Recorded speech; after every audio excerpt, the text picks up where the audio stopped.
Bonjour à tous, j'espère que vous allez bien. Je vous refais un petit point sur XRP aujourd'hui, parce qu'il y a beaucoup d'incompréhension, de gens qui comprennent pas, il y a eu la news de la SEC, etc. On va en parler, on va refaire un point technique sur XRP aujourd'hui pour voir si on est dans une reprise haussière ou pas.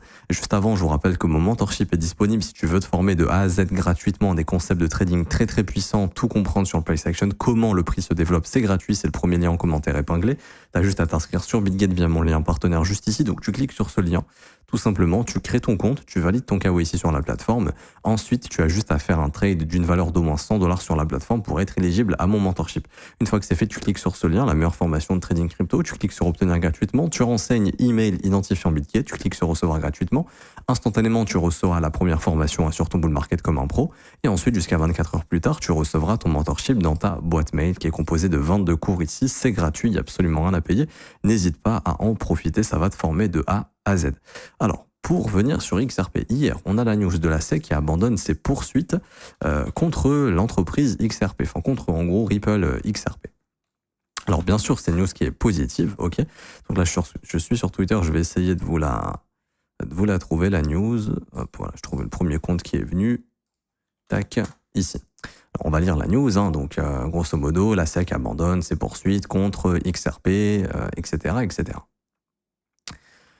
Et du coup, positif ou négatif? Bon, on est bien d'accord, positif. Ok, c'est une bonne chose. Maintenant, est-ce que c'était déjà pricé par le marché? Oui.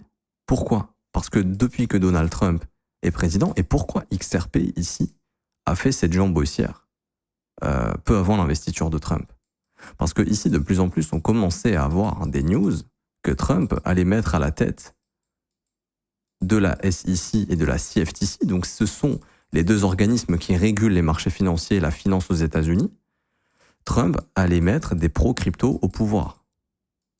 Donc, on se doute bien, et donc le marché a déjà pricé à l'époque, sur ce mouvement, le fait que la SEC, donc la SEC, allait abandonner ses poursuites contre Ripple, contre XRP.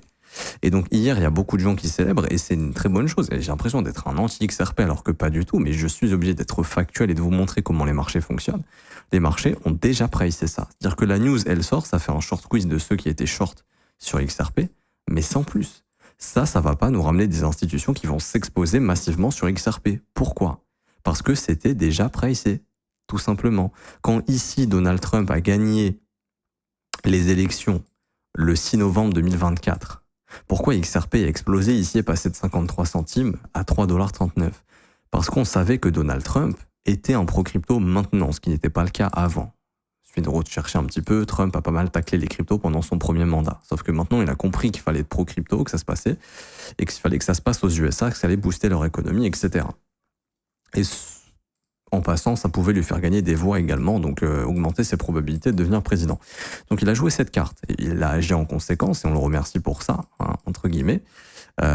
Et c'est ce qui fait qu'on a eu justement ce pump. Et tout ça, c'était déjà pricé. Donald Trump président, Donald Trump qui pouvait potentiellement mettre en place une réserve stratégique avec XRP compris, Donald Trump qui allait mettre des pro-crypto à la tête de la SEC, à la tête de la CFTC, donc automatiquement, les poursuites contre Ripple allaient tomber. Et contre d'autres boîtes crypto également. Tout ça, le marché crypto l'a pricé. Si vous regardez le total market cap, pourquoi le marché a explosé? C'est pas pour les beaux yeux de Trump. Enfin, un petit peu. Parce que Trump a annoncé toutes ces choses. Et donc le marché est passé de 2200 milliards de valorisation à 3700 milliards, plus 1500 milliards. Mais tout ça, c'était déjà pricé. C'est important de le comprendre. Et donc hier, le pump qu'on a sur XRP, justement, ici, pour le moment, c'est qu'un simple short quiz et les institutions n'ont aucun intérêt à acheter la news puisqu'elles l'ont déjà acheté en fait. Ici, ils les ont déjà acheté. En fait, comprenez bien que les marchés, l'objectif, c'est d'essayer de prévoir ce qui va se passer dans le futur. Ok ? Quand tu te positionnes, c'est pas essayer de prévoir ce qui va se passer, mais les événements actuels, comment les événements peuvent agir dans le futur, est-ce qu'ils seront positifs ou négatifs? Et vis-à-vis de ça, les gros portefeuilles prennent des positions. Donc, soit décide de vendre, soit décide d'acheter. Quand Trump gagne les élections le 6 novembre, ici, on se doute bien que ça allait être super positif pour XRP parce que c'est ce qui a empêché XRP de performer au précédent bull run, c'était justement ces contraintes vis-à-vis de la SEC et ce litige. Litige qui est résolu. Et on le savait déjà le 6 novembre que ça allait être résolu. La news sort aujourd'hui, enfin hier, du coup. La news sort hier.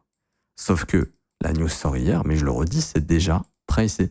Et c'est pour ça que vous avez ce pump ici qui se joue et que ce pump se fait déjà retracer. Alors, est-ce qu'on va repartir à la baisse? Encore une fois, je n'en sais rien. Je vous donnerai des éléments à observer qui confirment toujours ce biais vendeur et cette chute, mais on verra comment les invalider parce que XRP peut potentiellement les invalider. Mais pour le moment, on voit que le prix a du mal à consolider, à continuer de partir. On voit ici cette structure baissière qui est déjà en train de se former après ce short squeeze. On voyait bien que sur la news, il y a ce gros pump, mais qu'ensuite, le prix ne fait plus rien. Ça a déclenché un short squeeze. Il y a aussi beaucoup de gens qui sont venus se positionner. Alors, j'ai pas regardé les contrats dérivés, on va le faire ensemble. Est-ce qu'il y a beaucoup de gens qui sont venus acheter sur contrats dérivés? Si c'est le cas, voilà, c'est ce qui s'est passé malheureusement. Il y a énormément de gens ici qui sont venus acheter XRP sur les contrats dérivés. Ici, là, on le voit. Ok. Alors, je suis pas en dollars, je suis en valeur coin. En dollars, on est passé de 508 millions à 618 millions d'open interest. Il y a vraiment beaucoup de gens qui sont venus acheter la news. Ok. Donc ça devient potentiellement des victimes à liquider et leurs stops, ils sont où? Ils sont sous les plus bas à 2,22 $, 2,20 $ à peu près. Encore une fois, je le redis, c'est positif ce qui s'est passé sur XRP, mais c'est déjà pricé. Et ce que vous devez observer en dehors des news autour du XRP, c'est l'entrée d'argent dans le marché crypto, puisque s'il n'y a pas d'argent qui rentre, on est bien d'accord qu'XRP aura du mal à performer parce qu'il faut de l'argent frais. Et ça, je vous le montre quasiment tous les jours, l'impression de stablecoin est en chute, c'est-à-dire qu'il y a de moins en moins de demande pour le marché crypto.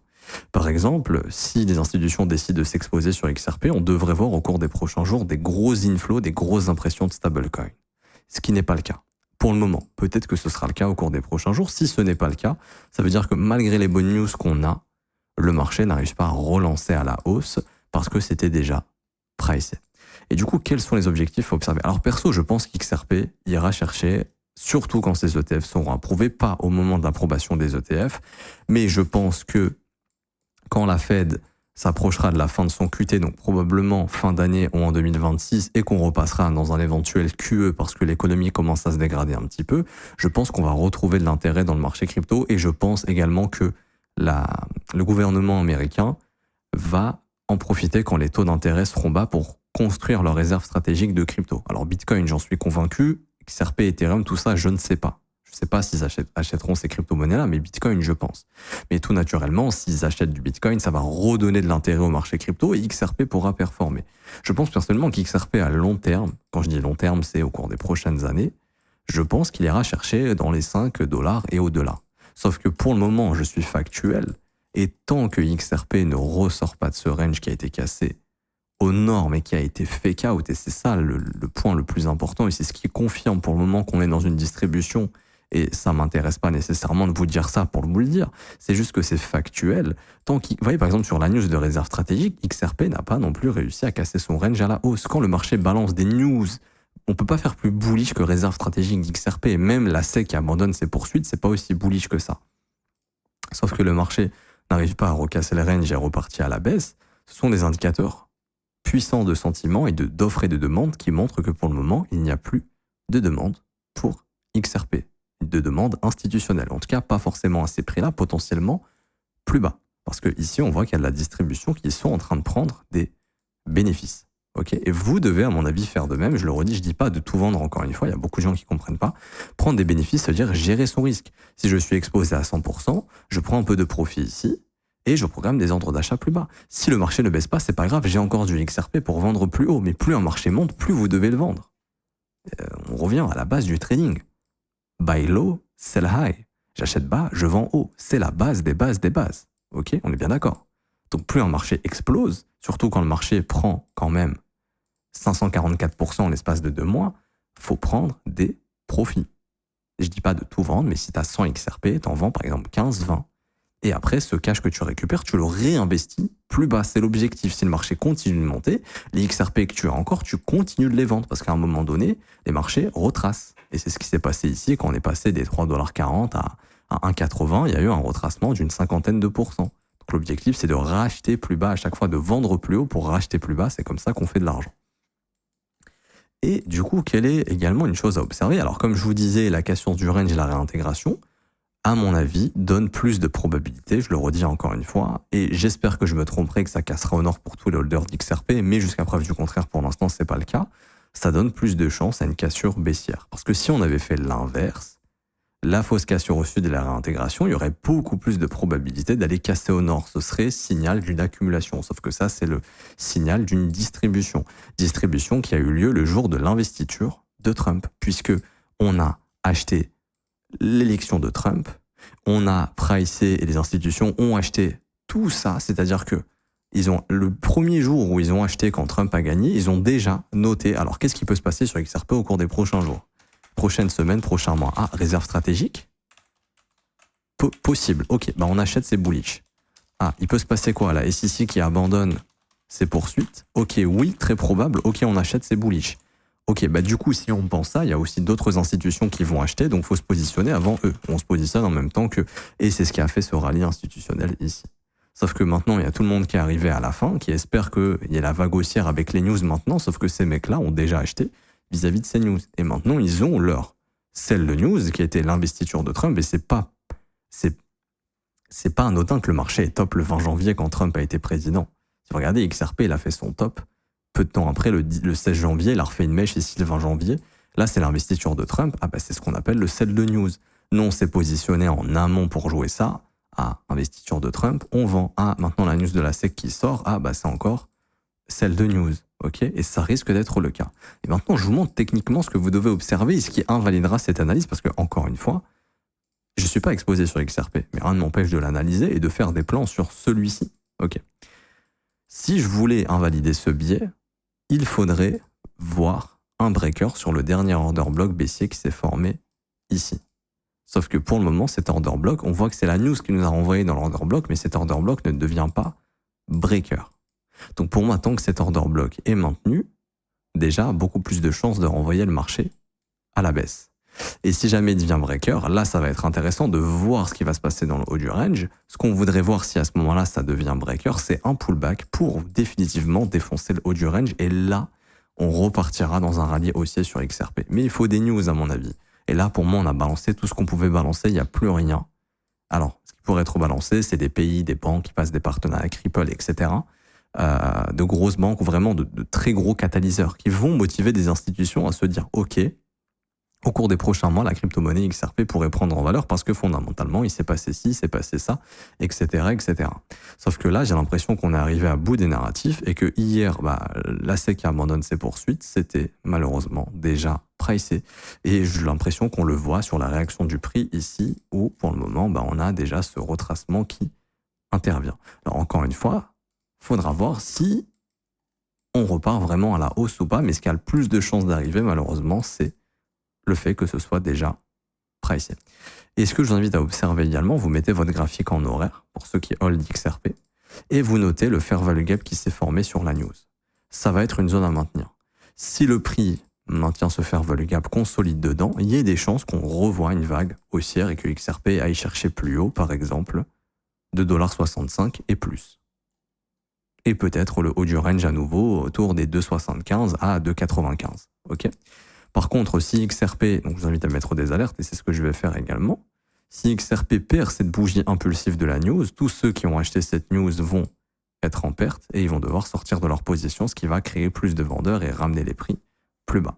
Sauf que à ce moment-là, d'un point de vue technique, on aura eu un rejet d'order block ici, sachant qu'il n'y a plus rien du tout à bosser derrière nous.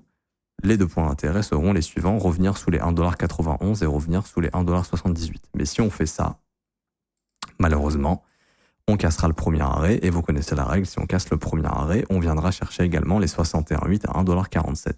Mais encore une fois, bordel, je vais dire putain, et je le dis, voyez ça comme une opportunité. Soyez pas biaisés par non, c'est tout the moon, il se passera rien d'autre, ça peut pas baisser, c'est pas possible, si ça baisse, il se passe, c'est que ça... Non, ça change rien en fait. Fondamentalement, ça change rien. XRP était à 50 centimes il y a 3 mois en arrière. On est à 2,45$ maintenant, même s'il revient entre 1,50 et 1$ pour que des institutions puissent se repositionner massivement ici et réaccumuler, c'est une opportunité en or et c'est ce qui vous fait gagner encore plus d'argent. Qu'est-ce qui fait gagner encore plus d'argent? C'est vendre haut, racheter plus bas pour recapturer encore plus de gains. Ici, vous êtes d'accord que si on part des 2,45$ et on va à 5$, il y a à peu près 100% de hausse. Par contre, si on part des 1,50$ aux 5$, cette fois-ci, il y a plus de 240% de hausse. C'est encore plus intéressant. Et et pour des institutions qui ont envie de gagner le plus d'argent possible, sachant que là, tout ce qu'ils ont acheté, enfin, tout ce qu'ils ont pricé en novembre est en train de se réaliser, ils auraient beaucoup plus d'intérêt à acheter plus bas pour revendre plus haut plus tard, quand XRP ira chercher peut-être 4, 5, 6, peut-être plus. Sauf que pour le moment, il faudrait de gros catalyseurs, et pour le moment, ces catalyseurs, on ne les a plus parce que tout ce qui a déjà été annoncé était pricé. Donc j'espère que c'est compris, que, encore une fois, j'ai rien contre XRP, parce que j'ai vu des commentaires, le gros hater d'XRP, alors qu'honnêtement, je m'en fous, qu'XRP soit à 10 $ ou à 1 centime, ça change rien à ma vie. Personnellement, s'il y a des opportunités à prendre dessus, j'irai dessus, mais sinon, ça m'intéresse pas plus que ça. J'ai pas la haine d'avoir loupé ce train, parce que si tu penses comme ça, tous les jours, tu rates des trains. Je vous montre, par exemple, des sociétés immobilières à Dubaï, les trucs on fait des fois 15 en l'espace de plusieurs mois. Il y a des trains qui sont ratés tous les jours, qui ont beaucoup plus performé qu'XRP ici. Donc, c'est pour vous dire qu'il y a des opportunités tous les jours et qu'on les rate tous les jours. Si t'as pas à spéculer sur les futurs des œufs, oui, des eggs. Si tu regardes les œufs ici, alors je sais pas si ça s'appelle comme ça pour spéculer dessus. Peut-être qu'il n'y a pas sur TradingView. Mais par exemple, les futurs des œufs ont fait plus de x5, x10 sur les 2 dernières années. C'est pour vous dire qu'il y a des opportunités tous les jours et sur des trucs bêtes. Sur le chocolat, etc., etc., etc. Donc c'est pas grave, les opportunités tous les jours. J'ai pas de frustration à rater des opportunités. Mon objectif est de capturer des mouvements sur le marché pour gagner du rendement sur les actifs qui vont m'intéresser. Donc voilà, c'était pour être clair. Faites attention à vous. N'ayez pas un biais qui vous, comment dirais-je, qui vous bloque la vision. J'ai pas le terme exact. Ceux qui l'ont, n'hésitez pas à le dire en commentaire. L'objectif, c'est de rester rationnel, de prendre des décisions rationnelles, de savoir agir quand il faut le faire. À mon avis, il faut le faire, c'est-à-dire prendre des profits, sécuriser ses investissements, récupérer du cash si jamais ça offre des opportunités, parce que ce sera des opportunités qui, à mon humble avis, nous ramèneront plus haut. Quand je dis plus haut, c'est dans un avenir, peut-être 1, 2 ans, je pense qu'on ira chercher au-delà des 4, 5, 6 $. Ça me paraît déjà être des bons objectifs, mais peut-être pas tout de suite, parce que toutes les bonnes news étaient déjà pricées il y a quelques temps. Donc je m'arrête ici, j'espère que ça vous aura plu. Si c'est le cas, n'hésitez pas à laisser un petit pouce bleu, vous abonner si ce n'est pas déjà fait, mettre un petit commentaire. On a des algorithmes qui vous sont accessibles, je vous montre les résultats. On a fait 36 TP sur notre algorithme LIM et la semaine dernière sur notre algorithme SPT 6,15 Hz, qui est exceptionnel. Pour les obtenir, c'est gratuit, vous conservez 100% des gains, c'est le premier lien en commentaire épinglé. Ça vous ramène sur cette page, vous avez juste à vous inscrire sur BitGet via notre lien partenaire, à cliquer ensuite sur rejoindre Copy Trading, vous renseignez prénom, email, identifiant BitGet, vous cliquez sur rejoindre. Ensuite, vous cliquez sur configurer le Copy Trading. Vous regardez ces 4 vidéos juste ici, 1, 2, 3, 4, ça va vous montrer comment configurer nos algorithmes. Après, ça tourne tout seul sur vos comptes et vous conservez 100% des gains et c'est 100% sécurisé. Pour ceux qui veulent rejoindre l'école et se former à mes côtés, c'est juste ici, rejoins mon école de trading. Les prix sont de seulement 49 € par mois, c'est sans engagement. Vous aurez accès à ma formation de l'école qui est une formation qui vaut littéralement des milliers d'euros, qui est de 19 heures de cours, 8 modules qui vous forment de A à Z. Vous aurez également un accès au Discord pour poser toutes vos questions tous les jours dans la partie école et vous aurez accès au brief que je fais exclusivement avec les élèves tous les jours du lundi au vendredi. On trouve des opportunités ensemble, je réponds à leurs questions, j'analyse leurs coins, etc., etc. Je leur explique également mon positionnement sur le marché. Vous avez les prix qui sont juste ici, vous avez également les témoignages des membres légèrement plus bas et aussi un descriptif supplémentaire de ce que vous allez retrouver dans l'école également. N'hésitez pas à checker tout ça, en tout cas vous êtes les bienvenus, vous serez bien accueillis. Je m'arrête ici, on se retrouve très bientôt, bonne journée à tous, ciao ciao.